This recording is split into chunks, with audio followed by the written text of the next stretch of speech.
Sebuah perjuangan akan menghasilkan suatu komitmen. Sebuah proses akan menghasilkan satu tujuan. Ingat sobat, sebuah hasil tidak akan pernah mengkhianati sebuah proses.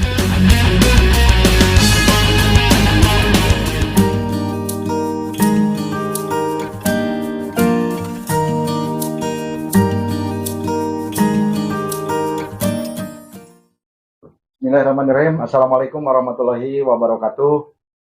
Sahabat Sekar TV dimanapun Anda berada, kami kali ini sedang berada di salah satu rumah calon anggota DPRD Kabupaten Ciamis yang disebut calon Dewan Milenial dari fraksi Partai Amanat Nasional untuk di Ciamis, yaitu siapa lagi kalau bukan Kang Yuda Pratama. Assalamualaikum Kang Yuda. Waalaikumsalam. Siap. Amang. Alhamdulillah. Nah, sedikit ini Kang Yuda yang akan diutarakan. Sambil santai ya, Mang ya? Oh ya, santai. Seperti apa sih persiapan untuk menjelang tahun 2024, untuk menjelang pemilu? Seperti Betul. apa nih dari kaum milenial sekaligus calon DPRD Kabupaten Ciamis? Kebetulan kalau saya pribadi, Mang, itu dengan tahun politik ini kita slow but sure, Mang. Pelan tapi pasti. Oh, iya. Alhamdulillah, karena emang juga banyak rekan-rekan kita. Karena emang bukan baru tahun ini mungkin kita untuk dalam kegiatan-kegiatan kemasyarakatan. Insya Allah saya yakin rekan-rekan saya itu bisa memberikan manfaat-manfaat untuk kedepannya, untuk sekarang ini dalam rangka mengisi tahun politik ini untuk kemasyarakatan ataupun untuk di bidang utama sosial kita. Ya, nih digembor-gemborkan Kang Yuda itu kan dapil 1. Katanya dapil 1 itu adalah dapilnya neraka. Nah, nih pendapatnya seperti apa sih Kang Yuda ini pendapatnya? Jadi dapil neraka itu ngeri-ngeri sedap, Mas. Kebetulan dapil 1 itu zona sentral, barometer buat semua dapil. Karena kita mungkin berada di perkotaan Ciamis. Nah, mungkin saya melihat udah saatnya, Mang. Sekarang generasi muda emang perlu untuk unjuk gigi juga, bisa ataupun mampu memberikan harapan, cita-cita, keinginan masyarakat yang emang saya sering terjun ke lapangan ini. Untuk sekarang ini emang sangat mengharap sekali pengakuan dari generasi milenial ini untuk membangun Ciamis ke depannya. Marketing, Bang. Karena kan Kang Yuda itu udah dari dulu, kalau tidak salah itu sudah 10 tahun ke belakang, Kang Yuda itu selalu dekat dengan masyarakat. Nah, untuk hal sekarang ini nih, yang diperlukan seperti apa sih? Kalau untuk marketing sendiri sih, kita tetap di jalur kita untuk terus bagaimana caranya kita bisa melindungi ataupun membantu masyarakat-masyarakat kecil. Apalagi terutama di bidang pedagang kaki lima, ataupun di kemasyarakatan, kepemudaan, sarana olahraga, ataupun ya kegiatan-kegiatan yang emang biasa kita lakukan. Jadi untuk di tahun ini kita lebih mengutamakan, memprioritaskan untuk tim-tim kita, keluarga besar daripada relawan kita itu bisa lebih proaktif. Justru ini menjadi motivasi di tahun politik ini agar bisa betul-betul ekstra gitu, Bang. Itu sebetulnya relatif.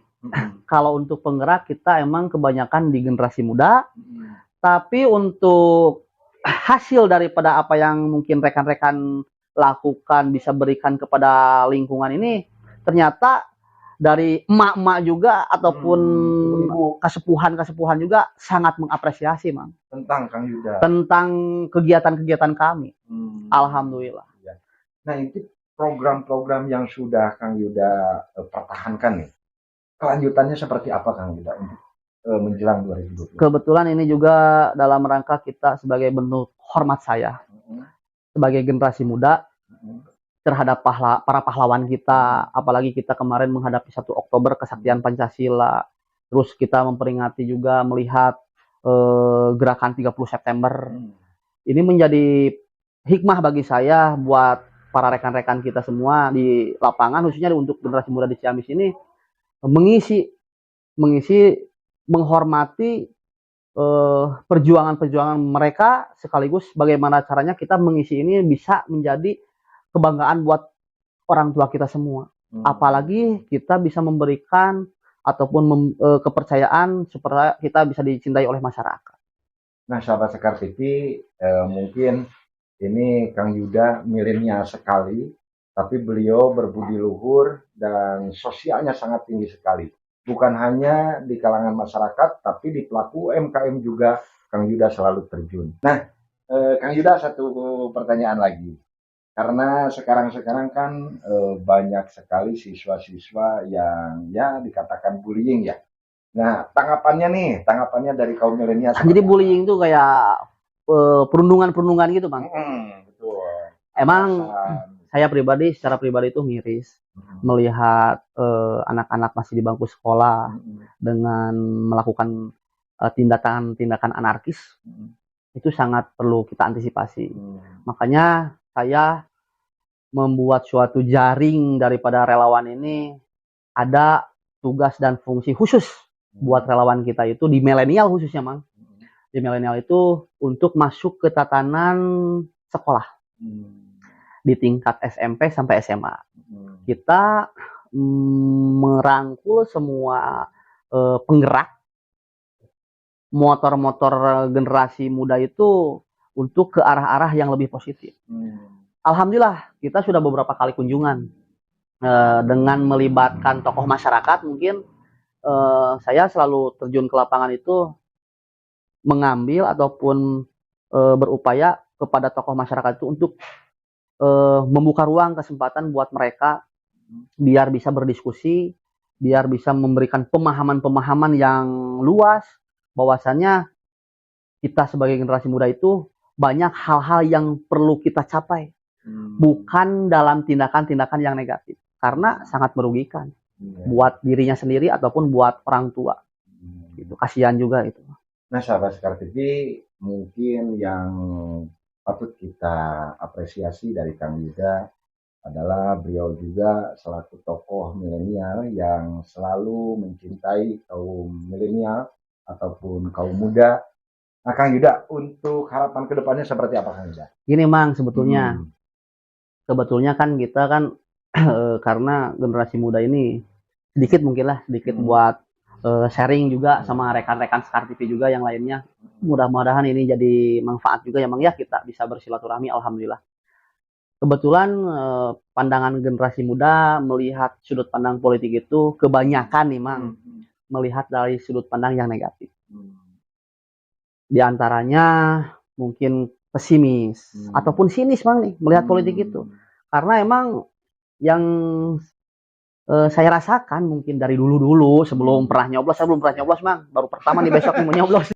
Karena mungkin pandangan kita itu pesimis dengan politik ataupun sinis, maka tempatnya fitnah, orang lain berbicara ataupun hoax nih, Mang, sekarang ini lagi gencar-gencarnya. Ataupun ada juga money politik nih, Mang, money politik ada juga, terus perpecahan juga bisa terjadi karena politik ini kan berbeda pilihan juga. Nah, makanya saya mengajak, kalau politik bisa kita lakukan dengan orang-orang yang benar dan bertanggung jawab, maksud benar dalam kata lain bertanggung jawab, ataupun tepat kita bisa masuk ke sasaran-sasaran kita dengan adanya hubungan emosional intensitas bersama masyarakat ataupun pemuda itu sendiri ataupun kalangan-kalangan milenial itu sendiri. Ternyata alhamdulillah, nah, bila dilakukan dengan benar ataupun tepat, ini menjadi sumber kebaikan buat kita semua, Mang.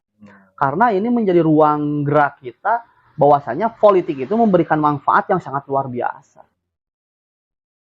Kita bisa berkarya, kita bisa memberikan harapan, kita bisa melakukan suatu tindakan untuk kerja nyata, muda nyata itu bisa dilakukan. Jadi bukan hanya sekedar kebutuhan instastory, tapi ini aksi nyata kita. Ya, alhamdulillah. Beliau punya niat bahwa beliau itu adalah milik rakyat. Milik rakyat. Ya, apapun di hati rakyat. Di hati. Bersama rakyat. Nah, itu. Yang penting gaspol. Gaskeun bukan apa. Gaskeun ya, Kang Yuda. Gaskeun. Kang Yuda, untuk terakhir ada himbauan ataupun untuk masyarakat? Silakan. Ya mungkin saya ucapkan banyak terima kasih nih Mang buat jurnalis-jurnalis di Ciamis juga nih yang sekarang ini mengapresiasi dan mensupport mungkin dengan memberikan peluang buat kita untuk bisa bereksistensi nih, Amang bisa bersilaturahmi dengan memberikan pandangan dari kami nih, mungkin pemula lah, begitu kan, pemula. Mungkin karena pemula ini kita butuh pengalaman, kita juga butuh masukan, kita tidak lepas mungkin dengan dorongan dan support juga dari orang tua, ataupun istri tercinta, ataupun dari tokoh-tokoh Ciamis ini yang sangat emang menurut pandangan Yuda pribadi itu sangat mantap sekali. Pintar-pintar Ciamis itu, Mang. Nah, untuk generasi muda, ya saya berharap mari kita sama-sama kita dalam tahun politik ini memberikan manfaat buat masyarakat, berlomba-lomba dalam kebaikan, fastabiqul khairat, bahwasannya politik kita gunakan dengan cara positif, dengan cara edukatif, ataupun kita bisa memberikan suasana yang sangat sejuk, indah, nyaman, sehingga Ciamis ini di tahun politik ini bisa terjadinya kondusivitas. Ini menjadikan suatu barometer juga buat kabupaten-kabupaten yang berada di wilayah Jawa Barat mungkin seperti itu, karena kita lakukan dengan positif ini ternyata silaturahmi itu menurut saya pribadi sangat memberikan ruang-ruang ataupun rezeki-rezeki yang saya tak terduga mungkin. Alhamdulillah Bang, sampai saat ini kita masih bisa berjalan dengan kemampuan baik daripada kami sendiri ataupun relawan-relawan kami yang senantiasa berjuang ataupun memberikan pengorbanan dalam segi waktu, tenaga ataupun pikirannya. Alhamdulillah, maka buat generasi muda kita manfaatkan pemilu ini bisa aman terkendali ataupun bisa memberikan suasana yang sejuk ini, memberikan contoh buat senior kita biar bangga terhadap kita nih untuk di Ciamis khususnya. Ya, terima kasih Kang Yuda. Alhamdulillah. Alhamdulillah, terima kasih juga buat istri tercinta Kang Yuda yang telah memberikan kesempatan kami untuk berbincang sedikit dengan Kang Yuda, dan nanti insya Allah kami juga akan berbincang lebih jauh bersama Kang Yuda di tempat yang berbeda. Yap. Sahabat Sekar TV dimanapun Anda berada, terima kasih telah menyaksikan kami berdua. Mudah-mudahan kita semua ada dalam lindungan Allah Subhanahu wa Ta'ala. Amin. Assalamualaikum warahmatullahi wabarakatuh. Yap, gaskeun. Siapa?